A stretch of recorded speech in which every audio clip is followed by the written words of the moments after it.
Pak, waktunya nggak cukup. Pak, ini soalnya terlalu banyak. Nggak mungkin kita menyelesaikan soal yang begitu banyak dengan waktu. Halo, kembali lagi di YouTube channelnya Richie Wijaya.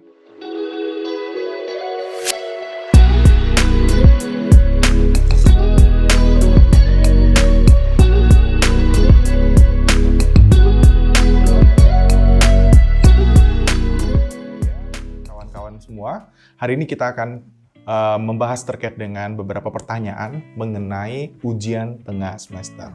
Nah, sempat saya melontarkan kolom untuk membuka pertanyaan mengenai UTS ini di Instagram saya. Jadi sebelum teman-teman menyaksikan lebih lanjut, silakan follow Instagram saya @richie_wijaya. Apa saja pertanyaannya? Kita baca yuk bareng-bareng. Sebentar ya. Nah, ada pertanyaan muncul, itu terkait dengan bicara mengenai ujian UTS itu lancar, mandet, Pak. Saya nggak tahu nih yang lancarnya apa, yang mandetnya di mana. Apakah yang lancarnya itu dalam menjawab, yang mandetnya dalam hal nyontek, atau yang balikannya, ya? Nggak tahu yang mana nih. Jadi ya intinya adalah semoga UTS-nya tetap lancar yang kemarin ya. Nah, yang ini akan kita bahas hari ini. Terkait dengan soal banyak, tapi waktunya nggak banyak. Ini saya rasa hampir semua mahasiswa ya pasti akan mengeluhkan hal yang sama. Pak, waktunya nggak cukup. Pak, ini soalnya terlalu banyak. Nggak mungkin kita menyelesaikan soal yang begitu banyak dengan waktu yang hanya 120 menit. Hanya. Salah teman-teman. Kawan-kawan semuanya, itu adalah sesuatu hal yang keliru. Kenapa saya bilang keliru? Ketika dosen atau siapapun pihak yang membuat soal, mereka sudah melakukan pengujian terlebih dahulu. Apakah soal ini dapat diselesaikan dalam kurun waktu yang telah ditetapkan? Contoh misalnya, saya membuat soal terkait dengan bisnis berkelanjutan. Dari 4 soal teori, 2 soal kasus, apakah ini bisa diselesaikan dalam waktu 120 menit dengan jabaran prosedur yang diharapkan? Itu dicoba dulu. Nah, idealnya pasti setelah kita mencoba untuk menjawab, itu bisa dilakukan kurang dari 100 menit. Bahkan, itu bisa diselesaikan dalam waktu 1 jam. Kenapa? Karena, pertama, saya paham. Iyalah, Bapak yang bikin soal. Iya benar. Saya yang bikin soal pasti saya paham dan saya bisa menjawabnya. Minimal, ketika saya menjawabnya, waktu yang diberikan itu tidak kurang daripada yang sudah ditetapkan. Nah, yang kedua, kita pernah melakukan tes sebelum UTS. Kita sudah melihat sebatas sejauh mana kemampuan daripada mahasiswa. Dan UTS soalnya yang diberikan itu sudah sesuai dengan hal-hal yang diperuntukkan untuk capaian-capaian. Kalau di dalam mata kuliah itu ada namanya CPMK, ada CPL, capaian pembelajaran lulusan. Ya, kalau CPMK itu capaian pembelajaran mata kuliah. Nah, itu harus tercapai targetnya.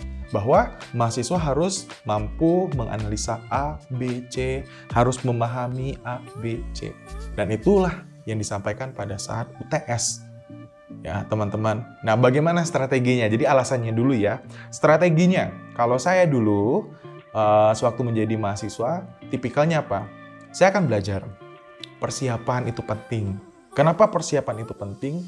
Ketika teman-teman, ya semuanya, ketika teman-teman ingin mengikuti ujian, baik itu UTS, UAS, ujian negara, ujian CPNS, apapun itu, pasti ada persiapan. Nggak ada orang yang tiba-tiba langsung ujian. Dengan PD-nya dia menyatakan bahwa saya bisa, nggak ada. Ya. Atau mungkin ada lah ya, 1-2 atau berapa orang, saya juga nggak tahu. Mungkin adalah beberapa orang spesial. Tetapi idealnya harus ada persiapan. Persiapan itu ngapain aja sih? Nah, ini kita sharing ya.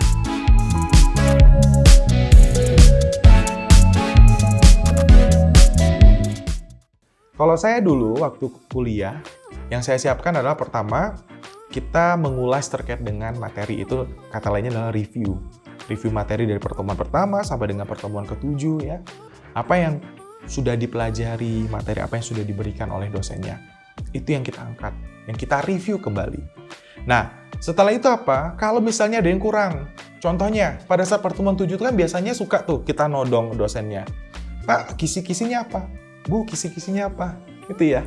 Nah, walaupun sampai sedetik ini saya juga sering ditodong ya. Pak, kisi-kisinya apa? Saya cuma bilang semua materi dipelajarin aja. Jadi, poin-poin penting sudah dicatat. Nah, ketika ada poin yang tidak ada di catatan saya pasti pinjam catatan teman. Itu pasti.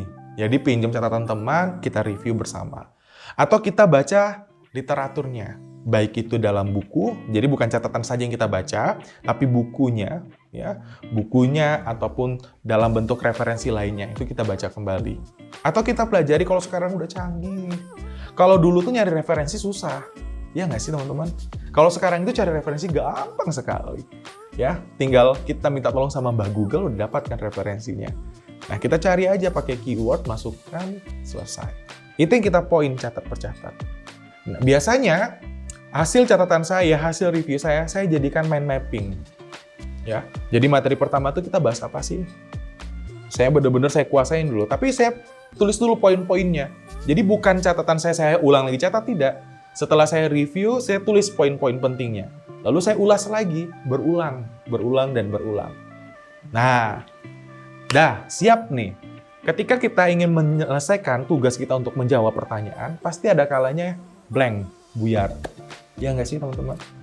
Udah, ya. Kalau kita ngeblank untuk satu soal itu skip. Jangan buang-buang waktu untuk coba cari ilham. Aduh, apa ya? Kayak tadi baca, ini tadi ada. Tadi tuh sempat ingat, ini kemarin sudah sempat dibahas. Iya, tapi kalian tidak bisa menjawab. Jangan buang waktu, karena 120 menit yang disediakan itu bukan waktu untuk berpikir terlalu lama. Jadi benar-benar digunakan untuk waktu menjawab pertanyaan. Jadi gunakan waktunya secara baik, ya. Jadi kalau ada yang tidak dimengerti, skip, lewat, lompat nomor yang lain, ya kan? Atur strategi. Kalau saya tidak muluk-muluk, ya minimal A. Minimal A itu tinggi nggak sih? A itu ya minimal A, karena kan dulu masih ada A+ ya, minimal A. Ya kalau misal teman-teman B+, bagaimana dapat angka A? Ya kita hitung-hitungan. Ya, minimal harus dapat poin berapa nih? 80, 78 atau berapa? Nah, kalau misalnya 80, kan ada bobot penilaian di sana. Di soalnya, teman-teman cek, atur strategi, nggak mesti semua, jangan buang energi. Kalau saya pribadi, ini kita sharing ya. Kalau saya pribadi, saya sekiranya cukup dan memang satu soal itu saya benar-benar tidak ingat sama sekali, saya tidak akan paksakan. Saya akan selesaikan soal-soal yang lainnya, dan jikalau sudah mencapai target, saya kumpulkan. Itu sudah cukup teman-teman poinnya. Jadi nggak perlu kita harus lama-lama di kelas untuk menyelesaikan soal yang dimana kita pun tidak akan pernah tahu. Lalu yang muncul apa? Tindakan menuju fraud. Kita nyontek teman, kita bertanya sama teman. Benar nggak? Nah, itulah yang harus kalian lakukan. Persiapan itu penting. Ya. Yang kedua, selain dari persiapan materi, persiapan mental. Ini sungguh luar biasa pentingnya. Ya. Yang membuat orang zonk, yang membuat orang lupa, yang membuat dia tidak bisa berkata-kata apa untuk menjawab pertanyaan, dia sudah merasa tertekan terlebih dahulu. Waduh, ini susah nih. Aduh, ujian sama Bapak X, sama Ibu Z. Pasti soalnya sudah memikirkan hal-hal yang negatif terlebih dahulu. Nah, itu tolong dihindari. Ya. Berpikir positif, apa? Bahwa saya akan menjawab pertanyaan terkait dengan materi yang diberikan dari awal perkuliahan sampai dengan akhir perkuliahan. Kalau ada yang ngomong, biasanya dosen ini ngasih soalnya beda-beda, abaikan terlebih dahulu. Yang penting kamu belajar sesuai porsinya. Sehingga mental kamu langsung tidak kena untuk langsung down ya, tidak langsung drop dan sebagainya. Nah, itu yang paling penting. Nah, yang ketiga, benar-benar kalian menyempatkan waktu untuk istirahat. Jangan banyak main, jangan benar-benar juga banyak belajar bagus. Too much nggak bagus. Ya, sampai kalian harus begadang, jam 3 baru tidur, akhirnya besok pagi-pagi, itu akan mengganggu. Mengganggu apa? Mengganggu daya ingat kita. Mengganggu dalam hal penalaran kita, analisa kita. Kita kurang istirahat, itu tidak akan mampu secara optimal otaknya bekerja. Jadi 3 poin itu harus teman-teman terapkan. Nah, jadi abaikan apa? Abaikanlah kalau misalnya ada kok soalnya beda ya, kok soalnya tidak sesuai dengan apa yang diberikan ya. Sudahlah, itu bisa dibicarakan setelah ujian. Ya, itu bisa kalian bicarakan, bisa istilah kata kalian gugat. Mahasiswa bisa gugat gedung DPR, masa gugat dosen nggak bisa. Ya kan? Itu hak kalian.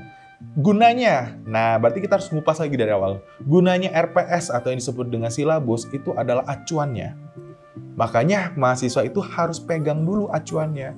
Ini pertemuan pertama kita mau bahas materi apa? Checklist. Dosennya sudah jelasin nggak? Kalau nggak, pertemuan berikutnya tagih. Bapak mohon maaf, boleh nggak saya izin bertanya? Minggu lalu tidak membahas terkait dengan materinya A. Nah, boleh nggak Pak tolong jelaskan? Itu haknya teman-teman. Haknya mahasiswa. Jadi, panjang kan ceritanya, hanya terkait dengan masalah UTS ini aja. Intinya teman-teman sebagai mahasiswa, lakukanlah sebaik mungkin dalam hal kalian menjawab, karena ketika kalian ingin menjawab, mendapatkan nilai yang terbaik, itu sebenarnya bukan mencerminkan kalian menjadi orang yang bodoh sampai dengan seterusnya, atau orang yang pintar sampai dengan seterusnya. Itu adalah indikator penilaian seberapa sukses kalian bisa memahami materi tersebut. Hanya sebatas itu. Kalaupun kalian lolos, misal saya, mata kuliah saya lolos terkait dengan mata kuliah kewirausahaan, dapat nilai A. Apakah lalu orang ketika saya ingin melamar kerja, dilihat, wah nilainya bagus ya A, langsung kita mendapatkan penilaian bahwa kita ahli menjadi seorang entrepreneur atau seorang kewirausahaan? No. Tetapi catatannya apa? Oh, dia mampu ya menerima materinya dengan baik, lalu dia juga mampu menguasai materinya, sehingga dia mampu menjawab setiap materinya pada saat ujian. Nah, itu yang harus teman-teman perhatikan. Ya, oke, mungkin itu dulu yang bisa saya jawab, teman-teman. Silakan ya subscribe channel YouTube ini. Jangan lupa juga like jikalau kalian suka, dan share jikalau konten hari ini bermanfaat bagi teman-teman dan teman-teman lainnya. Saya Ricky Wijaya pamit undur diri, dan terus saksikan channel YouTube Ricky Wijaya dengan topik menarik yang lainnya. See you!